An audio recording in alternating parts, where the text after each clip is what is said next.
Fellas, AC here. Welcome to another review. This time, it's a YouTube exclusive. It's a fragrance by Lush called Smuggler's Soul. Now, Lush and Gorilla are the same thing. Yeah. If you want, you can go to their website, lush.co.uk, and you'll learn how they came to be known as Gorilla as well. Okay, very interesting story. Now, Lush is basically a very loved small industry based in the UK. Yeah, they grew out of a house based in Poole, Dorset, south of England, and now they've become a brand which is much loved, much talked about in the UK. Yeah, so it was founded by a person called Mark Constantine, and the fragrances are created between father and son, Simon Constantine and Mark Constantine. Lush is a beautiful shop. You'll find it in most high streets in the UK, and when you walk into a Lush shop, it's an experience. It smells amazing, and they sell soaps as if they're selling candies. It's beautiful. It's if you're ever in the UK, I mean, if you live in the UK, you know the shops. But if you're ever in the UK as a tourist, visit Lush shops. They're amazing. So these fragrances, they actually are quite nice, very creative, and much talked about. And I just want to give them the exposure. And I know this is May, and I'm doing my first exclusive. You've seen the atomizer. The atomizer isn't good, is it? It's not even reaching my wrist from here. But the fragrances are very, very good. And they're very creative fragrances, okay? So, whatever you say about the packaging is all right. I like the packaging. Most of the bottles are like this. And the font, you see this font? This is what you will see in their shops as well. That the atomizer leaves a lot to be desired. So, let's talk about Smuggler's Soul. Now, this came out, I believe, I can't remember when it came out. 2014, I believe, maybe even earlier. Can't remember now. But it's based on all the fragrances, most of the fragrances and names are amazing, and they're based on Mark and his wife's journeys around the world. Now, I'm pretty sure this one is something he hasn't encountered in his life.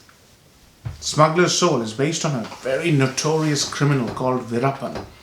This guy plagued the south of India, the whole forested region, which is known as the pride of India, for its flora and fauna for 20 years. It took the Indian Special Task Force and the police force 20 years to track him down and finally kill him. And there are many movies about this guy. He was a very nasty guy. He killed about 900 elephants for their ivory. Can you believe that? 900 elephants. He also wiped out wild Indian sandalwood or Mysore sandalwood in some instances. It's believed an estimated 20 million worth of Indian sandalwood was smuggled by this guy, right? And there's some movies. If you want to watch a movie, it's in a language which even I don't understand, but it's very beautifully made. You'll get a view of where all this happened. South of India is very beautiful, very rich, and very thickly forested. So I'll put a link to that movie. If you want, you can watch it. You'll see how nasty this guy was. So this fragrance is based or inspired by that guy, sandalwood smuggler, Veerapan, his soul. And it's all about sandalwood, yeah, or soul. So, how does this fragrance start off? It starts off smelling like a sandalwood cabinet would smell, which is musty and stale and slightly oily. I'm making it sound horrible, but sandalwood has that aspect. If you know sandalwood, you'll know that. Now, apart from that, there are many, many facets. So if you go to Fragrantica, only 2 notes are listed. So, to my nose, when you first spray this, it has a very distinct candied lemon vibe. Yeah, very candied lemon, very thick lemony vibe. And it's very apparent when you spray it during the day. Today it was about 24, 25 degrees. Quite warm, beautiful weather for this fragrance. So I'm testing it. And it has that candied lemon vibe with a very zesty, fizzy smell. And it's basically smell of ginger, root ginger. Root ginger mixed with candied lemon and a very prominent vetiver. That earthy, grassy smell of vetiver. And that kind of vetiver is what I smell in Guerlain Vetiver Frozen, which I'll review very shortly. That's why I remember, because I've been testing that fragrance as well. So it has this green, fizzy, gingery smell, almost like lemongrass, almost, yeah? Lemongrass has that smell. And that is mixed with some oriental spices. The one that comes to my nose is cinnamon. Slight cinnamony, slight vanillic or vanilla-like smell, slightly oriental touch. But this fragrance is very modern and very western, yeah? So this is more, excuse me, palatable to the western noses. Now the thing that happens with sandalwood is it's mostly an oriental note, and it's combined with oriental notes like jasmine, ylang ylang, that sort of thing. Here it's very different. It's got that distinct lemongrass smell. When the fragrance starts to dry down, it brings in another clean musk note, and sandalwood in itself is such an opulent and rich and complex note. It has this airy, clean smell about itself. And as I said, you know, this fragrance also is inspired by Mark Constantine's travels, and when it reaches the middle stages on a sunny day, it reminds me of Switzerland. You know, in Switzerland, especially in Lucerne, you have these beautiful surroundings and these wooden holiday homes. It smells like that. It smells like a health spa in an alpine resort, especially Switzerland. Because I don't know why I was reminded of Switzerland. Switzerland is one of my absolute favorite countries. I've worked in Zurich, I've worked in Geneva. Geneva is my favorite city. And I've worked in Geneva for a long, long time. And it took me straight to Switzerland, especially to Lucerne. You know, because it's one of my favorite holiday destinations, especially in early spring, I was placed there by this fragrance. And it smells like a health spa in the middle stages. Yeah? Very clean, very woody, very dry, and yet very, very pristine. It's like smelling fresh air. You know, it's very, very fresh and beautiful. In the late dry down, there's this light smell of chocolatey, earthy patchouli. Yeah, along with that vetiver and musk, and then comes the sandalwood.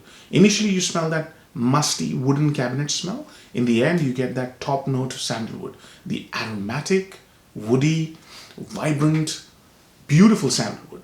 Very, very inexpensive sandalwood that you will smell in many fragrances. The kind of sandalwood I smell here reminded me of Santal Blush by Tom Ford. The kind of sandalwood used there has been used here. But I really like the creativity of this fragrance. You know, so many aspects, and none are mentioned on Fragrantica. So, upsides and downsides. Number one upside, you know, this fragrance is creative. It gives you so many different facets, you know, along with sandalwood, makes a really nice sort of change to normal oriental style of sandalwood perfumes. Or even foodie, you know, sometimes sandalwood smells foodie. Bois d'Isles is what I'm thinking. So it's a break from that. It's a very nice creative composition. I like the composition. Number two has to be the effect it has on the person. As I said, it took me to the Swiss Alps. It has that pristine vibe about itself, clean, pure vibe about itself. It's very, very nice for work, you know, especially on a sunny day. So those are the two upsides. Downside. Number one downside has to be, this is not your usual sandalwood. If you approach this fragrance with the mindset of a sandalwood fragrance, you'll be disappointed. Because sandalwood plays a very little role here. Probably vetiver and lemon plays more of a role, if you see what I mean.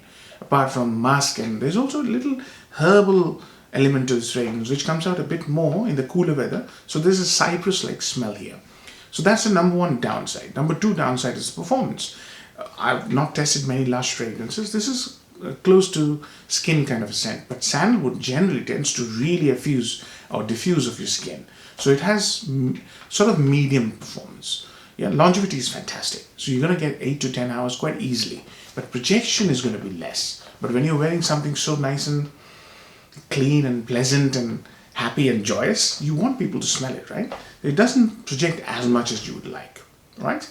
And a third downside I would say is, again, the quality of the ingredients used are quite mediocre. But the price point of Lush fragrances is quite expensive, yeah? If you look at the prices, first of all, the prices are all over the place. So if you go to lush.co.uk, you'll see fragrances ranging from, let's say, £50 for 100 ml. In some cases, they're 30 ml. This is 100 ml to 150. And all the fragrances are different prices. This is good and bad. Good, why? Because every composition is priced singularly, individually. That tells you that the perfumer is working on separate concepts. They're not just a production line type of thing. Bad because you can't get used to their pricing. Normally you would have 30 ml certain bracket, 100 ml certain bracket. Not with Lush. So you can never tell. So that's the thing. And the ingredients used in this fragrance don't tell me that I should be paying whatever it is. I can't remember exactly. This bottle has a price point here, and this is £59 for 100 ml, but this is an old bottle. So those are downsides. So when to wear this and who is this for? This is quite unisex, and this is quite suitable for anybody, 20 to 60. The initial smell might put you off, but be persistent with it and you'll smell really nice. Where to wear this? I would say daytime, anywhere. White shirt is the best, attire, if you like. So office naturally comes to mind. Also, daytime engagements and dates, because this is very, very clean, pure, welcoming, that sort of smell. So I would say first date would be a perfect scent for this, apart from work and interview. Best weather to wear this, it needs warmth. I've tested it in every weather. It needs a little bit of warmth to shine. And all the notes I mentioned, musk, vetiver, cypress, all these notes shine with heat. So if it's hot, this is going to smell really good. Yeah, it really starts to smell amazing. How many sprays? I'd go 3 to 4 on my shirt, couple on your hands, just to smell it, just to experience it. It smells amazing actually, but it'll need patience. First few wears, yeah. And if you're wearing it in cold weather, it smells a little bit odd and off. So, excuse me.